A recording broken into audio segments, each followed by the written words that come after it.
Good morning. পরীক্ষা প্রস্তুতি YouTube চ্যানেলে তোমাদের সকলকে আরো একবার ওয়েলকাম। যারা ডব্লিউপি কেপিএসআই সেই সঙ্গে হচ্ছে ক্লার্কশিপের প্রিপারেশন করছো বা ডব্লিউবিসিএস বা মিসলেনিয়াস, তোমাদের জন্য ভীষণ ইম্পর্ট্যান্ট ইংলিশ ক্লাস, মানে হচ্ছে আজকে translation, Bengali to English translation. এবার এই প্রসঙ্গে একটা জিনিস বলি যে ডব্লিউপি কেপিএসআই এর ক্ষেত্রে প্রিভিয়াস ইয়ার গুলোতে দেখা গেছে যে অনলাইনার টাইপের এসেছে, ক্লার্কশিপ বা মিসলেনিয়াস ডব্লিউবিসিএস সেইগুলোতে একটা প্যারাগ্রাফ দেওয়া থাকে অনুচ্ছেদ, সেই অনুচ্ছেদ থেকে ট্রান্সলেট করতে হয়। তবে পুলিশের ক্ষেত্রে এরকম হতেও পারে, আবার অনলাইনার হতে পারে, কিন্তু আসল কথা যেরকমই থাকুক না কেন তোমাকে সেন্টেন্স স্ট্রাকচার শিখতে হবে। তাই ওয়ান লাইনার দিলে বা দিলে খুব একটা পার্থক্য পড়বে না। হ্যাঁ, তবে যদি একটা ধরো উপন্যাস বা কোনো একটা ছোট গল্প যেরকমটা স্ক্রিনের উপরে দেখতে পাচ্ছ, এটা যেমন একটা কাবুলিওয়ালা, রবীন্দ্রনাথ ঠাকুরের কাবুলিওয়ালা ছোট গল্প দেখে নেওয়া হয়েছে, এইগুলো একটু বেশি স্ট্যান্ডার্ড হয়, এর ইনার মিনিংটাকে ভালো করে বুঝতে হয়, দিয়ে করতে হয়। তো সেই ক্ষেত্রে একটু বেশি আমাদের সচেতন হতে হবে, অর্থাৎ একটু স্ট্যান্ডার্ড বলতে পারো। আর ট্রান্সলেশন মানে এমনটা নয় যে হুবহু তুমি ওয়ার্ড বাই ওয়ার্ড বা লাইন বাই লাইন ট্রান্সলেট করলে তা নয়, তার ভাবটাকে ট্রান্সলেট করতে হবে। সেটা আস্তে আস্তে তোমাদেরকে দেখাবো। তার আগে বলে দিই যে যারা ডব্লিউবি কেপিএসআই স্পেশালি মেনের জন্য বা ক্লার্কশিপের যে ফার্স্ট ব্যাচ, অর্থাৎ জানুয়ারি থেকে যে ব্যাচটা শুরু হয়েছিল তাদের কোর্স কমপ্লিট হয়ে গেছে, তাই নতুন ব্যাচ শুরু করবো আবার নতুন করে। যারা ক্লার্কশিপের জন্য বা হচ্ছে ডব্লিউপিএসআই বা কেপিএসআই স্পেশালি ডেসক্রিপটিভ পার্টের জন্য যারা অ্যাডমিশন নিতে চাইছে, তোমরা 7797427427 এই নাম্বারে হোয়াটসঅ্যাপে কন্ট্যাক্ট করে নিতে পারো। তো চলো শুরু করি। যে মিনি প্রথমে আগে চলো পড়ে নি যে মিনি চলিয়া গেলে একটা গভীর দীর্ঘ নিঃশ্বাস ফেলিয়া রহমত মাটিতে বসিয়া পড়িল। সে হঠাৎ স্পষ্ট বুঝিতে পারিল তাহার মেয়েটিও ইতিমধ্যে এইরূপ বড় হইয়াছে, তাহার সঙ্গে আবার নতুন করে আলাপ করিতে হইবে। তাহাকে ঠিক পূর্বের মতো তেমনটি আর পাইবে না। এই 8 বৎসরে তাহার কি হইয়াছে তাই বা কে জানে। সকালবেলায় শরতের স্নিগ্ধ রৌদ্র কিরণের মধ্যে সানাই বাজিতে লাগিল। রহমত কলিকাতার এক গুলির ভিতরে বসিয়া আফগানিস্তানের মরু পর্বতের দৃশ্য দেখিতে লাগিল। ডব্লিউপি সাব ইন্সপেক্টর মেন্স 2019, অর্থাৎ 2019 সালে ওয়েস্ট বেঙ্গল পুলিশের সাব ইন্সপেক্টরে এই রাইটিংটা এসেছিল, অর্থাৎ এই প্যারাগ্রাফটা অনুচ্ছেদটা এসেছিল, যেটাকে বাংলা থেকে ইংরেজি ট্রান্সলেট করতে হয়েছিল। তোমাদের বোঝানোর সুবিধার জন্য চলো সেন্টেন্স গুলোকে আলাদা আলাদা করে নিয়েছি। যে প্রথম সেন্টেন্স, প্রথম বাক্য বাংলাটা কি আছে, যে মিনি চলিয়া গেলে একটা গভীর দীর্ঘ নিঃশ্বাস ফেলিয়া রহমত মাটিতে বসিয়া পড়িল। তাহলে প্রথমত একটা জিনিস দেখতে হবে কোন টেন্সে লিখবো। এই পুরো গল্পটা কিসে দেওয়া আছে, বেশিরভাগ ক্ষেত্রে পাস্ট টেন্সে দেওয়া আছে। যে মিনি চলিয়া গেলে মানে মিনি যখন চলে গেছিল, রহমত গভীর নিঃশ্বাস ফেলে মাটিতে বসে পড়েছিল, অর্থাৎ পাস্ট টেন্সে পড়বো। এবার পাস্ট টেন্সে রাখি সাথে দুটো ঘটনার মধ্যে যেটা আগে ঘটে সেটুকুকে কি করি, মানে মিনি চলিয়া গেলে এইটুকু আগে ঘটেছে, মানে এইটুকুকে কি করব আমরা পাস্ট পারফেক্টে করব। আর পরের অংশটুকু যেটুকু আছে, যেমন রহমত মাটিতে বসে পড়েছিল, এইটুকু কি করব সিম্পল পাস্টে করব, সিম্পল পাস্টে করব। তাহলে দেখো যে কোনো পার্টটাকে আগে করতে পারো, এটাকেও আগে করতে পারো, এটাকেও আগে করতে পারো। যদি আমরা পরের পার্টটুকুকে আগে করি, যে গভীর দীর্ঘ নিঃশ্বাস ফেলে রহমত মাটিতে বসে পড়েছিল, তাহলে গভীর দীর্ঘ নিঃশ্বাস ফেলিয়া যেটুকু আমাদের নন ফাইনাইট ভার্ব আছে সেটুকু কি করব আইএনজি যোগ করবো, মানে হচ্ছে টেকিং। তাহলে টেকিং এ ডিপ ব্রেথ, তাই তো, যে গভীর দীর্ঘ নিঃশ্বাস ফেলিয়া মানে হচ্ছে টেকিং এ ডিপ ব্রেথ। রহমত মাটিতে বসে পড়েছিল, এই পার্টটুকে কি বললাম, যে সিম্পল পাস্টে মানে হচ্ছে ফার্স্ট ইনডিফিনিটে করবো। তাহলে রহমত স্যাট ডাউন, বসে পড়েছিল, Rahmat sat down on the ground, sat down on the ground. তারপরে কি আছে, মিনি চলিয়া গেলে, এইটুকু করবো আমরা পাস্ট পারফেক্ট, মানে হচ্ছে আফটার, মানে মিনি চলে যাওয়ার পরে, তাহলে হচ্ছে আফটার মিনি, পাস্ট পারফেক্ট করে কি হবে, আফটার মিনি হ্যাড গন। দেখো কেউ যদি এই পার্টটুকুকে আগে লিখে যে after mini had gone, Rahmat sat down on the ground taking a deep sigh বা টেকিং এ ডিপ ব্রেথ, করলে কোনো অসুবিধা নেই, এটা করলেও হবে। আগে পরে করতে পারো, অসুবিধা নেই। ওটাকে আফটার মিনি হ্যাড গন ওটাকে ফার্স্টে দিতে পারো। পরের সেন্টেন্স কি আছে, যে সে হঠাৎ স্পষ্ট বুঝিতে পারিল তার মেয়েটিও ইতিমধ্যে এইরূপ বড় হইয়াছে, তাহার সঙ্গে আবার নতুন করে আলাপ করিতে হইবে। এবার একটা জিনিস সবার যে ব্যাপারটা বুঝতে অসুবিধা হয়ে যায়, যে এই যে তাহার সঙ্গে আবার নতুন করে আলাপ করিতে হইবে লেখা আছে, মানে করিব খাইব যাইব এরকম থাকলে ফিউচার টেন্স হবে। কিন্তু এইটুকু ফিউচার হবে না, এটাও পাস্টেই হবে। কেন? তার কারণ হচ্ছে সে হঠাৎ বুঝতে পারিল, মানে বুঝতে পেরেছিল যে এইটুকু পাস্টে যেহেতু দেওয়া আছে। একটা ছোট্ট এক্সাম্পল দিয়ে বলি, যে হয়তো যেটা আমরা ন্যারেশন চেঞ্জ করি, ঠিক আছে, যে হি সেড, সে বলেছিল, যে আই শ্যাল হেল্প ইউ, মানে আমি তোমাকে সাহায্য করবো, I shall help you, I shall help you. এটা যখন আমরা ডাইরেক্ট থেকে ইনডাইরেক্টে করি তখন কি বলি, যে হি সেড দ্যাট, সে আমাকে বলেছিল যে সে আমাকে সাহায্য করবে, তাই তো? তাহলে কি হয়ে যায়? হি হয়ে যায়, আর এই শ্যাল থেকে কি হয়ে যায়? শুড হয়ে যায়। যদিও হি এর পরে শুড হবে না, উড হবে, তাহলে কি হি উড হেল্প মি, সে আমাকে সাহায্য করবে। অর্থাৎ বাংলায় দেখো যে শেষের পার্টটুকু একই রকমই থাকছে, সে আমাকে বলেছিল যে সে আমাকে সাহায্য করবে, অর্থাৎ করবে কথাটাই থাকছে। কিন্তু এটা যেহেতু পাস্ট টেন্সের কথা, অতীতের কথা, যে এখানে শেড আছে, সেই কারণের জন্য এই পার্টটুকু কি হবে? পাস্টেই হবে। তো এইটুকুকে ভালো করে বুঝতে হবে টেন্সের ব্যাপারগুলোকে, ঠিক আছে? যে শুধুমাত্র আমরা গ্রামার বইয়ে যেগুলো শিখেছিলাম, পড়বো খাবো যাবো মানে পাস্ট টেন্স, সেরকম ভাবলে হবে না। সেন্সটাকে বুঝে করার চেষ্টা করতে হবে। যে সে হঠাৎ স্পষ্ট বুঝতে পারিল, মানে হঠাৎ, তাহলে কি লিখবো? যে সাডেনলি, সাডেনলি হি স্পষ্ট বুঝতে পেরেছিল, তার মানে কি হি আন্ডারস্টুড, বা করতে পারে হি রিয়েলাইজড, হি রিয়েলাইজড, উপলব্ধি করতে পেরেছিলেন যে,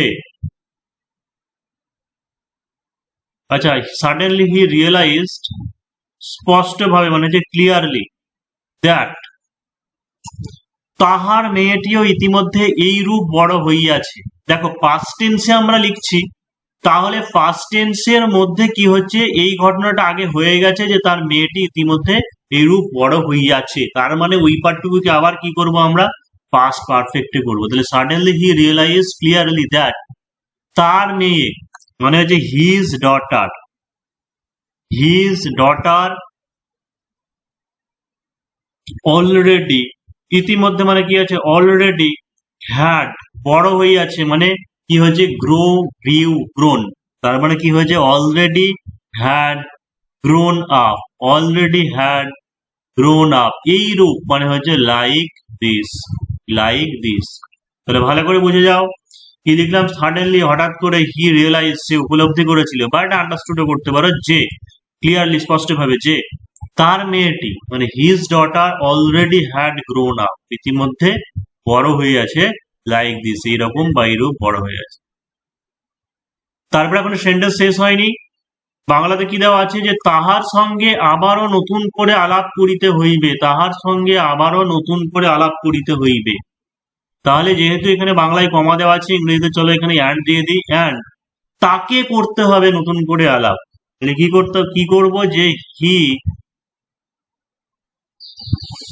ওই যে বললাম পাস্ট হয়ে যাবে, মানে যে উড হয়ে যাবে, he would have, he would have, তাকে করতে হতো মানে করতে হবে, he would have, he would have make the relation, the relation with her, with her newly, with her newly again, পুনরায় তাকে নতুন করে আবার কি করতে হবে? সম্পর্ক তৈরি করতে হবে। তো এখানে একটা টু দাও, he would have to make the relation with her newly again, তাকে পুনরায় আবার করতে হবে। তারপরে কি আছে? তাহাকে ঠিক পূর্বের মতো তেমনটি আর পাইবে না, তাহাকে ঠিক পূর্বের মতো তেমনটি আর পাইবে না। অ্যান্ড দিয়ে না করে এখানে ফুল স্টপ দিয়ে দিলাম, তারপরে একটা আলাদা সেন্টেন্স করছি। একটা জিনিস মনে রাখবে, যে বাংলায় যদি এরকম দু তিনটে লাইন মিলে একটা বড় সেন্টেন্স থাকে, তাহলে ছোট ছোট করে সেগুলোকে ভেঙে দেওয়া যায়। যে তাহাকে ঠিক পূর্বের মতো তেমনটি আর পাইবে না, মানে সে পাবে না। দেখো এই যে সেন্সটা, সে পাবে না, শুনে কি মনে হচ্ছে পাস্টে, কিন্তু না, যেহেতু আমরা এটা পাস্টে করছি, তো সেই পাস্টের হিসাবে আমাদের ওটাকে কি করতে হবে? ইনডাইরেক্ট স্পিচে করতে হবে, ইনডাইরেক্ট হিসাবে করতে হবে সেই নিয়মে, মানে পাস্টেই লিখবো, যে হি উড নট, তাহলে হচ্ছে he would not get, he would not get, he would not get her, হুবহু মানে আগের মতোই, সেটাকে আমরা কি বলি? এক্স্যাক্টলি। তাহলে যে he would not get her exactly like before, exactly like before মানে আগের মতো, আর তাকে কি হবে? পাওয়া যাবে না, মানে সে পাবে না।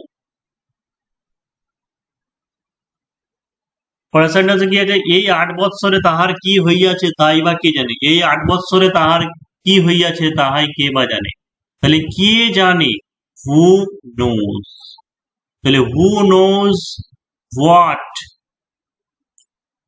কে জানে কি হইয়াছে এই 8 বছরে। তাহলে যে who knows what has happened, কি হইয়াছে, what has happened, what has happened to her during these 8 years, during these 8 years। তারপরে কি আছে, এই সেন্টেন্সটা করাটা বেশ মুশকিল আছে, তা ভালো করে বোঝানোর চেষ্টা করছি। দেখো যে সকালবেলায় শরতের স্নিগ্ধ রৌদ্র কিরণের মধ্যে সানাই বাজিতে লাগিল, রহমত কলিকাতার এক গলির ভিতরে বসিয়া আফগানিস্তানের মরু পর্বতের দৃশ্য দেখিতে লাগিল। এটা অবশ্যই বাজিতে লাগিল হবে, বাজিতে লাগিল। তাহলে কি হবে, সকালবেলায় শরতের স্নিগ্ধ রৌদ্র কিরণের মধ্যে সানাই বাজিতে লাগিল। তাহলে কি করবো, সানাই, সানাইকে সেনাই বলা হয়, মানে SHENNAI। তাহলে সেনাই ওয়েন্ট অন প্লেয়িং, ঠিক আছে, ওয়েন্ট অন প্লেয়িং, যে বাজিতে লেগেছিল মানে বাজছিল, ওয়েন্ট অন প্লেয়িং। সকালবেলায় শরতের স্নিগ্ধ রৌদ্র কিরণের মধ্য দিয়ে, তাহলে কি হবে, থ্রু দা, থ্রু দা। দেখো এই যে স্নিগ্ধ যে ব্যাপারটা দেওয়া আছে সেটা মনোরম মানে প্লিজেন্ট বলতে পারো, বা হচ্ছে ক্লিমেন্ট বলতে পারো, বা পালমি বলতে পারো। যে through the clement, through the clement রৌদ্র কিরণ মানে কি হবে, সান রেজ, সান রেজ। তাহলে সে সানাই ওয়েন্ট অন প্লেয়িং, বাজছিল কিসের মধ্য দিয়ে, through the clement sun rays of autumn, of autumn, autumn in morning, in morning সকালবেলায়। কি আছে, রহমত কলিকাতার এক গলির ভিতরে বসিয়া আফগানিস্তানের মরু পর্বতের দৃশ্য দেখিতে লাগিল। এখানে দেখিতে লাগিল বলা আছে, অ্যাকচুয়ালি দেখিতে লাগিলে তো হচ্ছে না, কারণ কলকাতায় বসে সে আফগানিস্তানের মরু পর্বত কি করে দেখবে। মানে ইংলিশ যে মিনিংটা হবে সেটা হচ্ছে সে ভাবতে শুরু করেছিল, ইমাজিন করতে শুরু করেছিল, সেটাই হবে। তাহলে এখানে আমরা ফুল স্টপ দিয়ে দিচ্ছি। তারপরে কি লিখবো, যে কলিকাতার এক গলির ভিতরে বসিয়া, কলিকাতার এক গলির ভিতরে বসিয়া।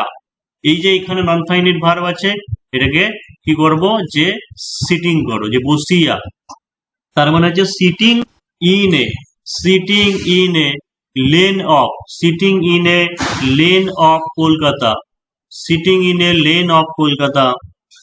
রহমত স্টার্টেড থিঙ্ক, রহমত ভাবতে শুরু করেছিল, মানে হচ্ছে Rahmat started to think, started to think.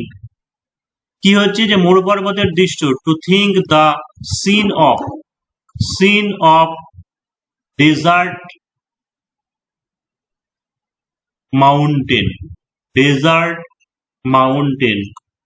আফগানিস্তানের কি হবে, অফ আফগানিস্তান, অফ আফগানিস্তান। তাহলে ভালো করে দেখে দেখে নাও, যে পরের লাইনটা একবার বলছি, যে বসে মানে কলিকাতার এক গলির ভিতরে বসিয়া, মানে সিটিং বসিয়া, in a lane of Kolkata, কলকাতার এক গলির ভিতরে বসিয়া। রহমত শুরু করেছিল ভাবতে, তাহলে স্টার্টেড টু থিঙ্ক, কি started to think the scene মানে দৃশ্য, অফ ডেজার্ট মাউন্টেন অফ হচ্ছে আফগানিস্তান, আফগানিস্তানের মরু পর্বতের দৃশ্য। এই জায়গাতে দেখো যে বাংলায় যখন লেখা আছে যে আফগানিস্তানের মরু পর্বতের দৃশ্য, সবই কি আছে, এর আছে আফগানিস্তানের মরু পর্বতের। এবার যখন ইংরেজিতে করব তখন কি হবে, উল্টো দিক থেকে হবে, অর্থাৎ দৃশ্য অফ মরু পর্বত অফ আফগানিস্তান। সেই জন্য কি হলো, scene of desert mountain of Afghanistan. তাহলে এই রাইডিং যেটা ছিল এটা অবশ্যই একটু স্ট্যান্ডার্ড এবং কঠিন ছিল, যতটা পারা যায় খুব সহজভাবে তোমাদেরকে বলার চেষ্টা করলাম। অলরেডি আমাদের WBPSI KPSI এর ব্যাচ চলছে, KPSI মেন স্পেশাল, সেই সঙ্গে হচ্ছে WBPSI আপকামিং এর জন্য, মানে যেটা এখনো প্রিলি পরীক্ষা হয়নি, সেটা মেনের সাথে সাথে প্রিলিও হেল্প করা আছে, যাদের শুধু মেন দরকার মেন করতে পারো, যাদের পোস্ট দরকার পোস্ট করতে পারো। আর ক্লার্কশিপ ব্যাচ, যেটা ক্লার্কশিপের ব্যাচ প্রথম ব্যাচ যেটা, সেটা শেষ হয়ে গেছে। যারা নতুন ক্যান্ডিডেট আছে অনেক কিছু তারা রিভিশন করতে চাইছে, সেই সঙ্গে পরীক্ষা প্রস্তুতির পক্ষ থেকে যারা সিদ্ধান্ত নেওয়া হয়েছে নতুন ব্যাচটা শুরু করা হবে ক্লার্কশিপ। যারা অ্যাডমিশন নিতে চাইছে তারা 7797474747 এই নাম্বারে হোয়াটসঅ্যাপে কন্ট্যাক্ট করে নিতে পারে। আর পরীক্ষা প্রস্তুতির যেটা অফলাইন অ্যাড্রেস যেটা ব্রাঞ্চ সেটা হচ্ছে ভাকুড়ি ঠাকুরপাড়া বহরমপুর মুর্শিদাবাদ। বহরমপুর মুর্শিদাবাদ ভাকুড়ি ঠাকুরপাড়া এই এক জায়গাতেই অফলাইন ব্যাচ আছে।